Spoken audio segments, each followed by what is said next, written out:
अद्विक वापस घर अपने रूम में आता है तो वो देखता है प्रिया सोफे पर उकड़ू सी सो रही थी। अद्विक गुस्से में एक बार लड़ भी तो सकती थी ना, ये कहकर कि फिर वो बहू की एक्टिंग करते हुए घूंघट पकड़ने की एक्टिंग के साथ, देखिए जी आप ऐसा नहीं कर सकते हैं, ये घर जितना आपका है उतना मेरा भी है, इस बेड पर पर मेरा भी हक है। अच्छा चलिए साथ में सो जाते हैं। पर अद्विक फिर होश में आता है, वह ये मैं क्या कर रहा हूँ। एक काम करता हूँ, इस मुसीबत को पहले बेड पर लेटा देता हूँ, वरना अगर दादी से शिकायत कर दी तो वैसे भी दादी हो इसे लाई है उठाकर कहीं से। वो प्रिया को गोद में उठाकर बेड पर आराम से रख देता है, फिर उसके पास बैठकर उसका चेहरा देखने लगता है जिस पर इस वक्त कोई मेकअप नहीं था। अद्विक मन में कितनी सुंदर है ये, कितना मासूम चेहरा है, पर सच में तो ये मासूम नहीं है बल्कि बहुत समझदार है, तभी तो इसने मेरी सच्चाई जानते हुए भी झट से शादी के लिए हाँ कर दी। कितनी शातिर होगी ये, ज़रूर इसने अपने इसी भोले और मासूम चेहरे से दादी को अपने जाल में फंसाया होगा। वो फिर भी उसे देखकर खुद से, पर इसमें गलत ही क्या है, अगर इसमें लाख बुराई है तो मैं कौन सा दूध का धुला हूँ।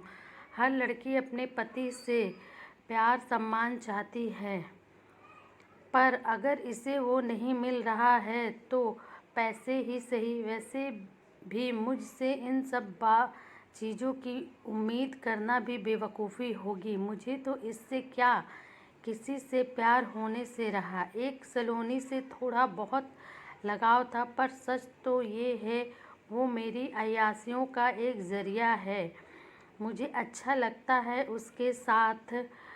वो ये सब सोच ही रहा था कि अचानक उसका फ़ोन बजने लगा, जिससे प्रिया की नींद में खलल पड़ गई। अद्विक को बहुत गुस्सा आया कि कौन प्रिया को सोने नहीं दे रहा है। फ़ोन उठाकर बाहर बालकनी में चली जाती है। वो बालकनी में फ़ोन उठाकर, कौन इडियट है, कोई टाइम है ये कॉल करने का। सामने से आवाज़ आई, आदू मैं हूँ सलोनी।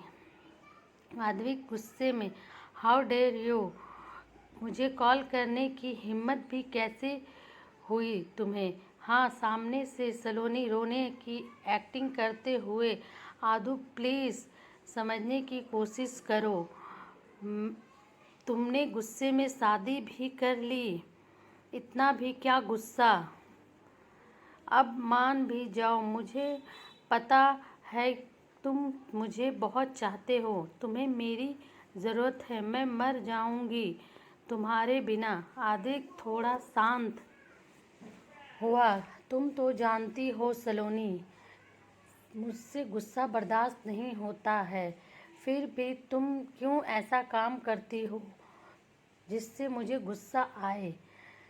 सलोनी, आई लव यू आदू, मुझे तुम्हारी ज़रूरत है, प्लीज़ आ जाओ। हाँ ना यहाँ, वरना मैं अपनी जान ले लूँगी। आद्विक, पागल हो गई हो क्या, मैं आता हूँ। सलोनी, तो तुमने मुझे माफ़ कर दिया। आद्विक, हाँ कर दिया। फिर आद्विक वहाँ से सलोनी के घर चला जाता है। सलोनी बहुत सेक्सी सी ड्रेस पहनकर रेडी होती है और अपना घर सजाती है। आद्विक अयास ज़रूर था, पर उसने कभी अपनी हद पार नहीं की थी। उसने सलोनी को भी कभी अपने बहुत करीब नहीं आने दिया था, ना किसी और लड़की को। अद्विक उसके घर जाता है तो सलोनी दरवाज़ा खोलती है। सलोनी अद्विक से, आई न्यू इट, तुम ज़रूर आओगे। अद्विक स्माइल करता है। सलोनी अद्विक को सोफे पर बिठाकर उसके ऊपर आ जाती है। वो उसे किस करना चाहती थी वो उसके होठों की तरफ बढ़ती है, पर सलोनी को इतनी करीब देखकर अद्विक को प्रिया का ख्याल आता है। वो सलोनी को खुद से दूर करते हुए, देखो सलोनी, अभी आई मीन एक गिलास पानी मिलेगा। सलोनी पानी लेने जाती है। वो किचन में ही रखे वाइन के गिलास को मुस्कुराकर देखती है और उसमें कुछ मिला देती है। आज मैं तुम्हें अपना बनाकर रहूँगी। मैं बहुत वेट कर लिया। वो वाइन लेकर आई और एक ग्लास उसकी तरफ बढ़ाते हुए, लेट्स हैव इट। आद्विक भी गिलास ले लेता है, पर तभी उसे न जाने क्यों प्रिया का चेहरा याद आता है। कितनी मासूम भी थी ना वो, कितनी अल्हड़। वो गिलास नहीं वहीं रखकर, मुझे कुछ काम याद आ गया है, मैं चलता हूँ सलोनी। वो वहाँ से चला जाता है। अब तो आधी रात हो रही थी। चांद की रोशनी में अद्विक प्रिया के मासूम चेहरे को देखता है। उसका दिल कर रहा था कि वो एक बार उससे बात करे, पर नींद में कैसे उसे उठाए। कि प्रिया को हिलाकर जगाता है तो प्रिया हड़बड़ा कर उठती है और खड़ी हो जाती है। आद्विक जानबूझकर गुस्सा करते हुए, तुम मेरे बेड पर क्यों आई? मैंने मना किया था ना। प्रिया जब रियलाइज़ करती है कि वो बेड पर थी, वो अपनी आंखें बड़ी बड़ी करके देखने लगती। बताओ, बोलो, जवाब दो। कहीं तुम नींद में मेरा फ़ायदा तो नहीं उठाना चाह रही थी? प्रिया घबरा कर, जी जी वो बात नहीं है। मैं नहीं पता मैं कैसे यहाँ आ गई। आदमी को मन ही मन बहुत हंसी आ रही थी। वो, अच्छा ठीक है, यहाँ कैसे बैठो। वो बेड की तरफ इशारा करके कहता है। प्रिया की धड़कनें तेज, जैसे बहुत तेज धड़कने लगी थी। आदमी उसे घूर कर सख्ती से, बैठो। प्रिया वहाँ बैठ जाती है। आदमी, तुम कितने साल की हो? प्रिया, जी जी वो, मैं 21 साल की। आद्विक मन में, सी इज़ क्वाइट यंग। मैं तो 26 साल का हूँ। अच्छा, मैं तुम्हें आज से बच्चा कहकर बुलाऊंगा। तुम छोटी हो ना, इसलिए। ओके बच्चा। प्रिया मासूमियत से, जी। आद्विक इरिटेट होकर, तुम जी जी के अलावा कुछ और बोलती हो? प्रिया आंखें नीचे करके, जी।